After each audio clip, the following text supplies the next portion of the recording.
సామాన్యులకే కాదు ఏకంగా అసోం మాజీ ముఖ్యమంత్రి ప్రఫుల్ల కుమార్ మహంతా కుమార్తెకు కూడా వేధింపులు తప్పడం లేదు. దీంతో తనను వేధించిన కారు డ్రైవర్ను చెప్పుతో కొట్టి బుద్ధి చెప్పింది మహంతా కూతురు.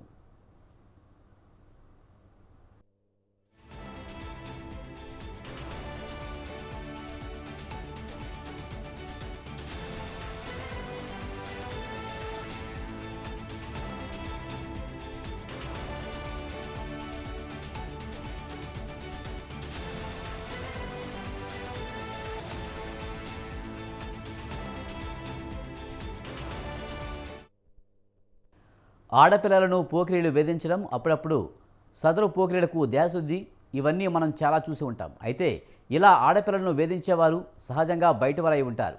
అయితే సాక్షాత్తు యజమాని కూతురినే వేధించాడు ఓ ప్రబుద్ధుడు. చివరకు సదరు అమ్మాయి చేతితో చెప్పు దెబ్బలు తిన్నాడు. ఇందుకు సంబంధించి వివరాలు ఇలా ఉన్నాయి. అసోం మాజీ ముఖ్యమంత్రి ప్రఫుల్ల కుమార్ మహంతా కూతురు ఓ పోకిరీ వేధింపులకు గురైంది. సదరు పోకిరీ ఎవరో కాదు, ఆమె కుటుంబ కారుకు డ్రైవర్గా పనిచేస్తున్న వ్యక్తే. వేధించడమే కాదు, మద్యం మత్తులో ఆ అమ్మాయిని ఈ డ్రైవర్ బాగా దూషించాడు.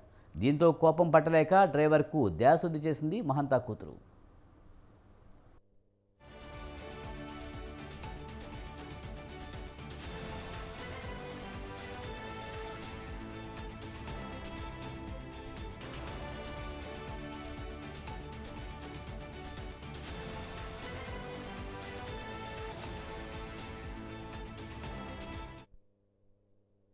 ఈ సంఘటనకు సంబంధించి ఆమె వివరణ ఇచ్చింది.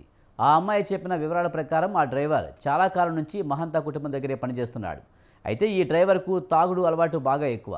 దీంతో తాగినప్పుడల్లా మహంతా కుమార్తెను వేధించడం, అలానే దూషించడం చేసేవాడు. అయితే సదరు డ్రైవర్కు కుటుంబ సమస్యలు కూడా ఉన్నాయి.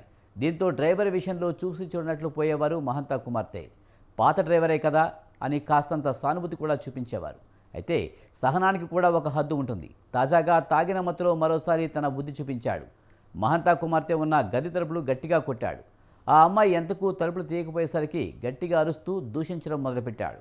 దీంతో ఆ అమ్మాయి సహనం కోల్పోయింది. పట్టరాని కోపంతో చెప్పు తీసుకుని ఫట్మని వాయించింది. ఇందుకు సంబంధించిన వీడియో సోషల్ మీడియాలో వైరల్గా మారింది. ఇప్పటికైనా డ్రైవర్ బుద్ధి తెచ్చుకుంటాడని భావిస్తున్నట్లు మహంతా కుమార్తె పేర్కొన్నారు. ప్రఫుల్ల కుమార్ మహంతా అసోం రాష్ట్రానికి 2 సార్లు ముఖ్యమంత్రిగా పనిచేశారు. గౌహతి విశ్వవిద్యాలయంలో విద్యార్థి నాయకుడిగా మహంతా పేరు తెచ్చుకున్నారు. ప్రస్తుతం మహంతా కుటుంబం ఎమ్మెల్యేల క్వార్టర్స్లో ఉంటుంది.